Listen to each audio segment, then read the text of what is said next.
Bay Airport on Texada Island, where for the time being, it's nice, quiet, and peaceful, but not for long.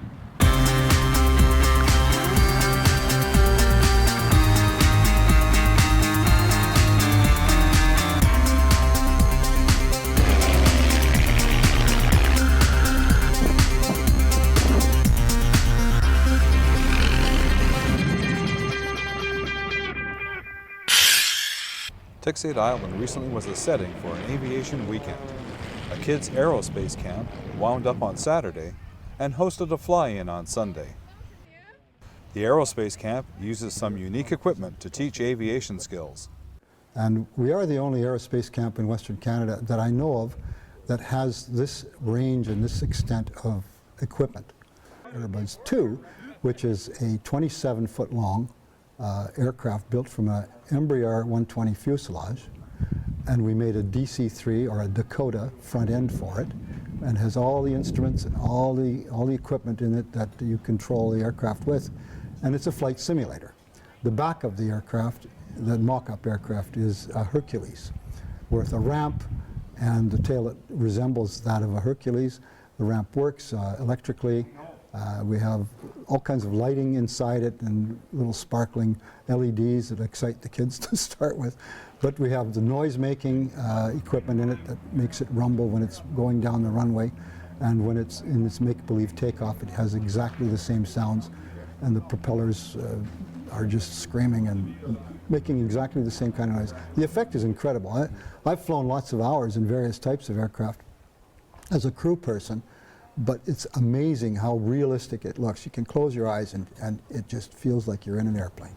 Some students have learned very advanced techniques. So how do you do a barrel roll? You have the sort of steering wheel of the simulator, and you turn it sideways while pulling up so you don't crash. And while pulling up, it makes the nose of the airplane go up by using the elevators, and you're turning this to use the ailerons to create more lift on one wing than the other to make a turn through and the problem is when you're upside down, the screen turns red and you have all the blood in your head, and it comes back up and you're fine. The day begins with launching rockets at the beach at Gillies Bay. It's coming from that way. The aerospace campers wait eagerly for the launch of the rockets. While they wait, they get a safety briefing and instructions on how to retrieve the rockets. Check the launch controls, load the rocket,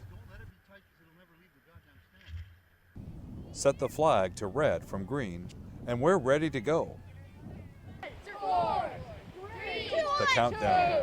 1, 0.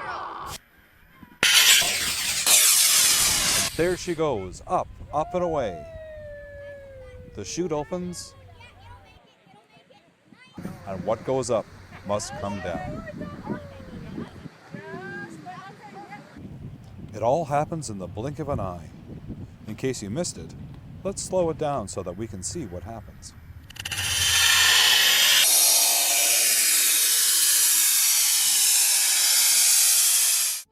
And now it's graduation time.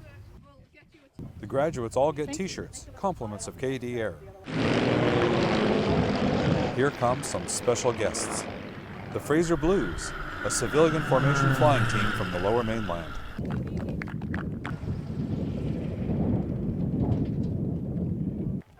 And a medal pinned on their shirts by one of the Fraser Blues team members.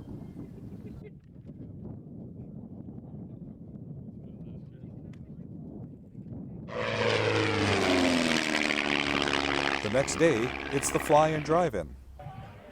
A mixture of classic cars,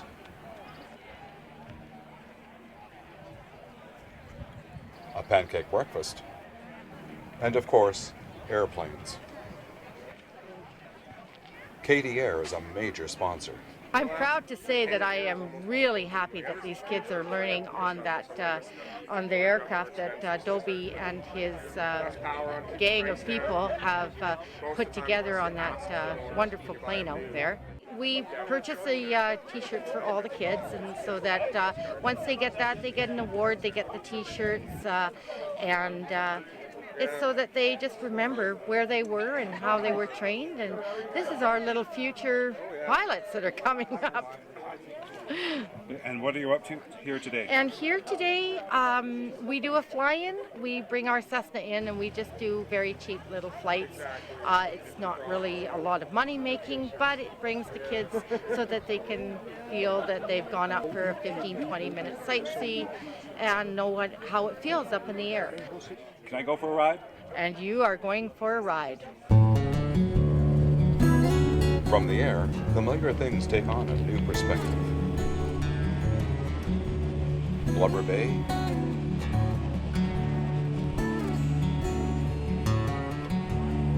Bonanda,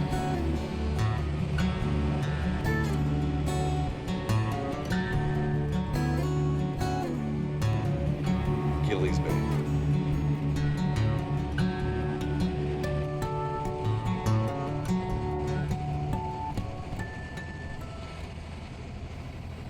And all too soon, it's time to come back to Earth.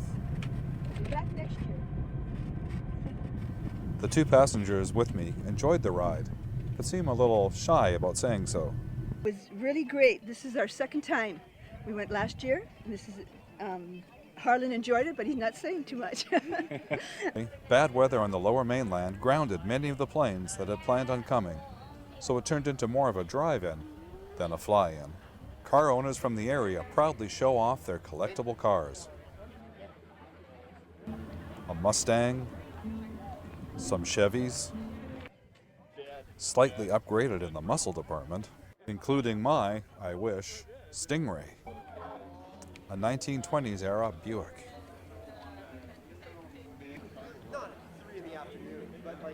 My car is a 1956 Meteor Raidu, 4-door sedan. It's got a 292 cubic inch motor with a 4-wheel carb, dual exhaust. It's got a lot of miles on it.